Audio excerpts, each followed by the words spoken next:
spear ng hulo eh. Oo. Eh, nagkaroon ng rumble. Mm-mm. Inuman ng beer. Mm-mm. Meron akong nameplate ditong maliksi. Mm-mm. Merong umakap sa akin na gano'n. Akin ito, sabi niya. Oo. Eh di, may dala akong baril. Oo. Di ba, babarilin ko lang talaga eh. Mm. Actually, yakap-yakap na akong gano'n eh. Sabi niya, insan. Para nabasa niya yung maliksi. Oo. Oh, nung pala, anak pala nung hinahanap kong doktor. Oo. Natubong Nueva Ecija din, na maliksi. Oo, doon pinanganak eh. Oo. Sila Chueli, doon yung pinanganak sa Aliag eh. Oo. Kanya nga nung naging international president siya ng Boy Scouts of the Philippines, Oo. kailangan niya yung gawa ng passport. Oo. Kanya pumunta sa Panangaliaga, Oo. kumuha ng birth certificate. Mm-mm. Pero yung pagkakaalam mo, Dikong, talagang yung mga malikse, dati KSI, nagpalit lang. Kasi sila ang nag-umpisa ng SE, Oo. eh sila Tata Abio. Oo, sila Pero yung ibang malisi, kamukha yung mga taga Santiago, Oo. ginagamit nila I, Oo. saka K. Oo. Pareho nun sa Cavite, yung mayor ng governor ng Cavite, Oo. si Ayong. Si Ayo. Oo, Oo, yung K. oo. K Kamag-anak yung natin ginagamit, yun. Kamag-anak natin, no? Oo. Pero tubong bataan sila. Tubong Bataan, oo. Pa, double check lang ha. Etong si Ama, ang nanay at tatay niya ay si Buenaventura Maliksi at saka si Dominga Pascual. Oo. Tama ba? Si Expectacion Asuncion Hermano, ang nanay at tatay niya si Marcelo Hermano at saka si Dominga Asuncion. Tama ba? Yun, di ko na inabutan yung nanay ni Inang eh. Ito Ate Yoli, ito Oh. yung inaano ko eh. Yung ginagawa ko dito. Ah, Kasi sa ano Family yan? tree. Family tree. oo. Kung titignan mo, eto si Ama, eto si Inang. Oo. Ito yung nanay at tatay at nanay ni Ama. Oo. Ito yung tatay at nanay ni Inang.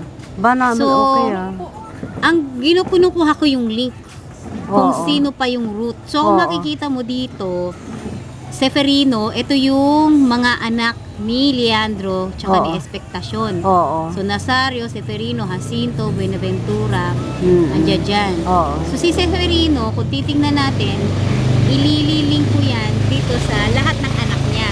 Oo. So, kung kita mo, andi dito yung anak, Kuya Ariel, hanggang sa akin. Oo. Hanggang sa kaduluduluhan yan. Oo. Ngayon, ang gusto kong malaman kasi sa inyo, since iko-connecta ko naman kayo kay Tata Ario. Oo. So, kung kay Tata Ario, ipapasok ko ngayon lahat ng mga anak ni Tata Ario. Ah, talagang ano, okay. Yun. So, ito yung Family aking... tree. Family Ito tree, yung oo. ano ko eh. Ito yung gusto ko talagang tapusin. Oo. Na ayusin ko talaga lahat yung genealogy. Oo. Para Sila Inang, marami generation silang to magkakapatid generation eh. na ano Oo. natin. Mm-mm. Sinong inabutan mo mga Tatlo pa lang. kapatid ni Inang na lang? Sila... Ilang generation sa'yo? Yung tiga Bibiklat, Tata di ba? Ilo. Sila Tata Ilo, meron pa sin, di ba? Tiga Bibiklat, meron din. mga pinsan yun. Ah, mga pinsan, Mga first oo. cousin ni Inang. Oo. Hindi pa lang kung sa akin. Hindi to. ko na mga Ilocano speaking sila ron. Oo, malayo na tama. sa'yo. Type mo sa akin. Yung nanay ni Willie Revillame Oo. is anak ng second cousin ni Inang. Mm-mm. Yung tatay niya, yung trumpeter, Oo. band, member ng band. Mm. Pero di ko, yung sa mga maliksi talaga, totoo ba yung, totoo naman siguro sinabi ni Amang Adoy na ano na noong World War II, mga maliksi sa atin, mga nagsilikas sila sa southern part. Pumunta ng Mindanao. Oo. Marami nagpunta ng Mindanao. Tsaka iba-iba pang partes ng Oo. south. Oo. Kami nga rin, muntik na kami punta ng Mindanao eh. Oo. Kasi noon nag-open ang Davao, Kakakutubato, bibigyan ka ng lupa. Oo. Basta i-develop mo lang. Oo. Para sa kata ang tawag nila ron. Pero ang kwento sa akin ni Amang Andoy noon, nagsilikas yung mga malikse sa southern parts dahil wanted daw sa mga Japanese. Japanese. Oo. Totoo 'yon. Oo, ito yun. O tapos hindi na sila nagsibalik kasi nagkapamilya na sila doon Oo. after ng World War. Ganoon yun eh, no? Yung totoo yung sabi niya. Yung forefather natin, Oo. yung nag-umpisa ng pangalan ng Maliksi, kasi sabi ni Tatang, ang original na apelido ng Claren ay De La Cruz. Oo. Nung panahon na yun, yung parang pinaka-forefathers, yung Tano, si Incong Tano, Oo. yung magaling sa Arnis Oo. Dimano. Oo. Kanya pagka nagpipiesta daw, tatayo siya doon sa lutong. Oo. Tapos ginagano siya, hindi siya mahihulog sa lutong. Oo. Kanya kung tawagin si Maliksi. Ah, doon nagsimula yung Doon pangalang nag-umpisa yung Maliksi. Maliksi, oo. Anong year yon? Mga anong Mga kumapa, Spanish time pa rin. Spanish time, oo. Ah, doon nagsimula ang Maliksi Oo, dahil doon doon nag-umpisa. Oo. dahil kay anong pangalan? Tano. Tano, Oo. oo. Crisanto ata. Oo. Crisanto. Ah, doon na nag-istorya, nagsimula ang Siya nagkukwento na yung ang original na kung ganon. Oo. Ngayon, tatlo silang magkakapatid. Oo. Isang babae, dalawang lalaki. Oo. Yung lalaki niya Tano, yung mabilis sakman, Sa Arnes. bandit. Ah, Yung para mag-gang leader. oo. Ayun. Mm. Kaya yun, notorious yun.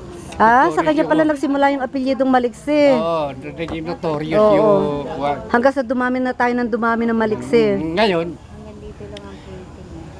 hindi na siya makina. Alam mo ng mga araw, pagka si Andoy na bulag, Oo. mga gano'n, yung mga apelido hindi alam. Hindi ba, na alam mo, kuminsan? oo. Sa halip na Andoy Maliksi, naging Andoy na bulag. Oo, kasi Tama. sa mga probinsya, gano'n eh. Oo. Si may mga bansag sila gano'n, no? Oo. Si Pelis na burit, Oo. gano'n, no? Mm-mm. Kaya Harley yung apelido. Oo. Kanya yun, nag-umpisa yun, kung tawagin si Tanong Maliksi. Oo. Ayun, doon nag-umpisa yun. Ah, di mabuti. Hi, salamat. Meron akong nalaman pa. Kasi yung istorya ko lang na alam yung kay Amang Andoy na yung mga Maliksi na nung World War II eh. Oo. Hindi pa sila Ngayon, endowmental. Hindi ano makikaya, no? nung panahon na yun, siyempre, mga tao nun, hindi pa masyadong educated, di ba? Oo. So, yung pagpapronas ng Maliksi, Oo. ang original, kasi nakita ko doon sa Torres title nung lupa natin sa Aliaga eh. Oo. Sa pangalan ni Tatang eh. Oo. Ang nakalagay K, Ah, KSI. Maliksi, o K, KSI. Oo, KSI. O, KSI. Nung chinek namin sa ng munisipyo, Mm-mm. ano ba tawag doon sa mga Bibigay ko kay Spanish title pa nung araw yun eh. Ah, Kaya ano ko si Kyla May sa tawag doon sa mga title na yun eh. Kanya merong tourist title. oo. Ang nakalagay K. KSI. Oh, Benaventura Maliksi. P. Maliksi. Benaventura P. Maliksi. P. O, P. Maliksi. Mm. Kaya tinanong namin kay Tatang kung ano yung P. Pascual. Pascual. Ah, kaya pala yung sila tatang, sa Taga-Bibiklat. Kabanatuan. Oo. Saka yung... Tama, tiga Bibiklat, oo. Saka yung sa Kabanatuan. Yung, Oo, sa Kabanatuan. yung nagtuturo sa Wesleyan, oo. Oo, yung mga Pascual. Tinira namin nila Auntie Baby yun nun eh. Oo, yun. Mm. Sila tatang Nano. Oo, yun. Tatanano. Eh yung mga anak niya, sila Uncle Sammy, Tito Ruben. Oo. Mga magkakaibigan na kami noon. Hanggang ngayon sa Facebook nagkita-kita uli kami. Oo. Meron pa si Amang Kasin na kung tawagin nila si Pedro Burit. Oo. Kamukha ni Ama. Oo. Pati taas. Oo. Yun ang pa naman nakatira yun sa Talavera. Oo. Yun, nakita ko yun nung kasi nagpupunta kami sa bahay nila noon eh. Oo. Nagkaroon ng kaso yun ng murder. Kasi pinasok yung bahay nila ng magpads. Nagtutulak kasi sa pinto. Kasi may mga nagbenta ata ng kalabaw. Siguro lalooban ng mga kwan. Yung ginawa niya, sinaksak niya ng lilik. Oo. Patay. Kanya nagkaroon ng kaso.